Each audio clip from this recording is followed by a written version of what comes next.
Today, we are diving into one of the most intense, most dramatic moments in the entire book of Exodus. I'm talking about the story of the golden calf. It is just this raw, powerful narrative about what happens when faith completely shatters, a leader disappears, and it all sets off this chain reaction of betrayal, divine fury, and, in the end, a really desperate plea for mercy. And that's really the question at the heart of this whole story, isn't it? It's all about a community just spiraling into a total crisis. They're grappling with this overwhelming fear and uncertainty because the one person who has guided them is just gone. And their panicked response sets off a chain reaction that honestly nearly destroys everything. All right, so here's how we're going to break down this incredible drama. It really unfolds in 6 acts. We'll start with the leader's absence, which creates this massive power vacuum. Then we'll see the rise of the golden calf itself. We're going to feel the fury from above that it ignites, watch as the law is literally shattered, face the brutal consequences down in the camp, and then end with Moses' powerful, powerful plea for his people. Okay, so picture this. We're at the foot of a thundering Mount Sinai. Moses, their hero, their liberator, he's vanished. He's up in the clouds for what feels like an eternity. We're talking 40 days and 40 nights, getting the law directly from God. But down below, where the people are waiting, a really dangerous leadership vacuum is forming. And this simmering anxiety, it is just about to boil over into full-blown panic. You can just hear the panic rising in their words, can't you? It's like their faith in this unseen God has completely evaporated. All their focus has shifted to the human leader who they think has abandoned them. They are desperate for something tangible, something they can actually see and follow right now. And here, right here, is where the story takes such a critical turn. How does the guy left in charge, Moses' own brother Aaron, respond to all this? Well, he's faced with this restless, demanding crowd, and he's got a choice. Does he try to calm them down, remind them of their faith? Nope. He caves. He completely caves. And let's be clear, this was no accident. This was a deliberate, 4-step process. Aaron orchestrates the whole thing. He's the one who demands the gold, he personally fashions the idol, he builds an altar for it, and then, get this, he makes it all official by declaring a religious festival. He doesn't just enable their rebellion, he makes it an institution. Wow, this is the ultimate betrayal. In one single sentence, they give credit for their miraculous escape from Egypt to a lifeless metal statue. They've traded their unseen, all-powerful savior for a golden calf they can see and touch. Okay, now let's shift our perspective.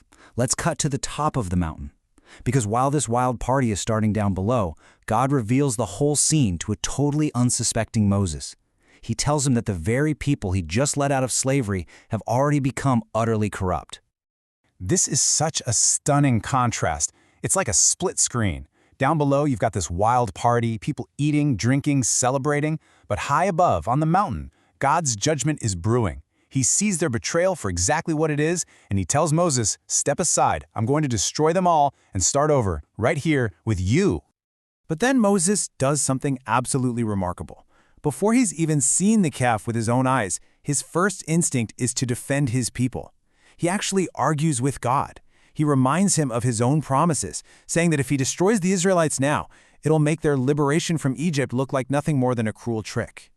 And God listens. He relents. So Moses heads back down the mountain, and he's carrying these 2 stone tablets, the covenant, the 10 commandments, inscribed by the very hand of God. He has no idea of the sheer scale of the chaos he is about to walk into. As he gets closer, his lieutenant, Joshua, hears all the noise from the camp, and he thinks it's the sound of war. But Moses, with this growing sense of dread, he knows better. He corrects him. It's not a battle cry. It's the sound of singing, of revelry, which, in this sacred place, is way more disturbing. And then, the moment of truth, Moses comes around a bend, and he sees it all with his own eyes. The golden calf, gleaming in the firelight, and his people, dancing around it in a wild, idolatrous party. The betrayal is absolute. It's undeniable. And this isn't just disappointment. This is a white-hot, righteous fury. Just think about it for a second. The same man who just a few hours ago was defending these very people before God is now completely consumed by this burning anger at their shocking faithlessness. So what does he do? In his fury, Moses does something incredibly powerful, incredibly symbolic. He hurls the stone tablets to the ground. The law, the sacred covenant meant to bind the people to God, is shattered into a million pieces before it's even delivered. The broken tablets are just a perfect, tragic mirror of the people's own broken promise. Moses immediately seizes control, and his response is swift, it's decisive, and it is brutal. He grabs the idol, he burns it, he grinds it into a fine powder, scatters it on the water, and then, in this shocking act of poetic justice, he makes the Israelites drink their own sin. So when Moses confronts his brother, Aaron gives what might just be one of the weakest excuses in all of history. Seriously, he blames the people, he downplays his own role, and then he says, almost like it was magic, I just threw their gold into the fire, and poof, out came this calf. It is a stunning, total abdication of his leadership. Okay, so Moses can see the chaos is just spiraling. He knows he has to draw a line in the sand. He stands at the entrance to the camp and he yells out this challenge, forcing every single person there to choose a side, right then and there. And the tribe of Levi, his own tribe, they rally to him, proving their loyalty is to God, even if it means turning against their own relatives.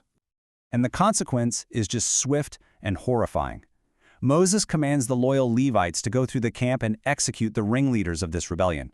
The party turns into a massacre. About 3,000 people are killed. But this story doesn't end with punishment. In this really remarkable turn, the very next day, after carrying out this terrible justice, Moses' role shifts completely. He goes from being an executioner to being an intercessor. He tells the survivors he's going back up the mountain one more time to try and atone for their terrible sin. And this, right here, might be the most powerful moment of Moses' leadership. He stands before God again, and he offers the ultimate sacrifice, himself. He basically says, please forgive their sin, but if you won't, then erase me from your book of life. He is willing to give up his own eternal salvation for the very people who just betrayed him in the worst way imaginable. So when the dust settles, the resolution is, well, it's complicated. The people are punished again, this time with a plague, but they aren't totally wiped out. Aaron, somehow, despite everything, is spared. The Levites are blessed and set apart for their loyalty. And Moses, he's left to pick up the pieces and figure out how to lead this fractured, traumatized community forward. So in the end, this isn't some simple story of sin and punishment with a neat little bow. It's messy. It's a painful account of a community that completely breaks down and then is forced to live with the consequences. There's no clean slate, only a really difficult, fractured path forward.